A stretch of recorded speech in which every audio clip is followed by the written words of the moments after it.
મોરબીના વાંકાનેરમાં વરસાદ જામી ગયો છે। વરસાદી માહોલ જોવા મળી રહ્યો છે, જેમાં વરસાદ પડતા વાતાવરણમાં ઠંડકનો અહેસાસ થઈ રહ્યો છે। અસહ્ય બફારા વચ્ચે ધીમી ધારે ઝરમર વરસાદની શરૂઆત થઈ ગઈ છે, તો શહેરીજનોને ગરમીમાંથી રાહત પ્રાપ્ત થઈ છે। આ સાથે વાતાવરણમાં ચારોકોર ઠંડકનો અનુભવ થઈ રહ્યો છે।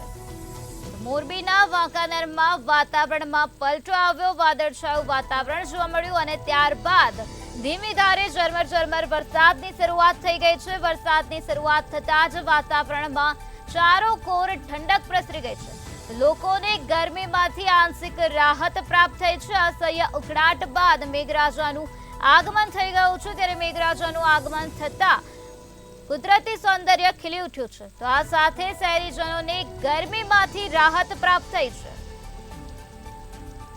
હવામાન વિભાગ દ્વારા વરસાદની આગાહી કરવામાં આવી હતી, તેના અનુસંધાને મોરબીના વાંકાનેરમાં પણ વરસાદ વરસી રહ્યો છે। મોરબીના વાંકાનેરમાં વરસાદી માહોલ જામી ગયો છે। વરસાદ પડતા વાતાવરણમાં ઠંડકનો અનુભવ થઈ રહ્યો છે।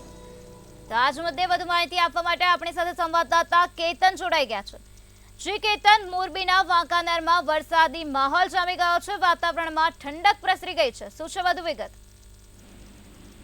જે રીતે ગુજરાતમાં હવામાન વિભાગ દ્વારા ખાસ કરીને સૌરાષ્ટ્રમાં પણ વરસાદની અતિ ભારે વરસાદની આગાહી કરવામાં આવી છે, તે રીતે મોરબી જિલ્લાના વાંકાનેરમાં પણ આગાહીના ભાગરૂપે આજે બપોરે ધીમી ધારે વરસાદ શરૂ થયો છે અને ખાસ કરીને છેલ્લા 2-3 દિવસથી અસહ્ય બફારાથી લોકો ત્રાસી ગયા છે।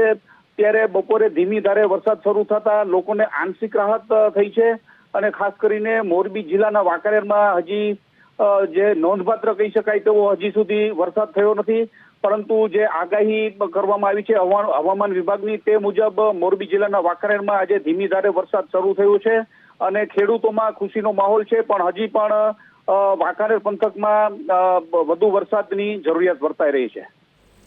શ્રી કેતન, સમગ્ર માહિતી આપવા બદલ આભાર।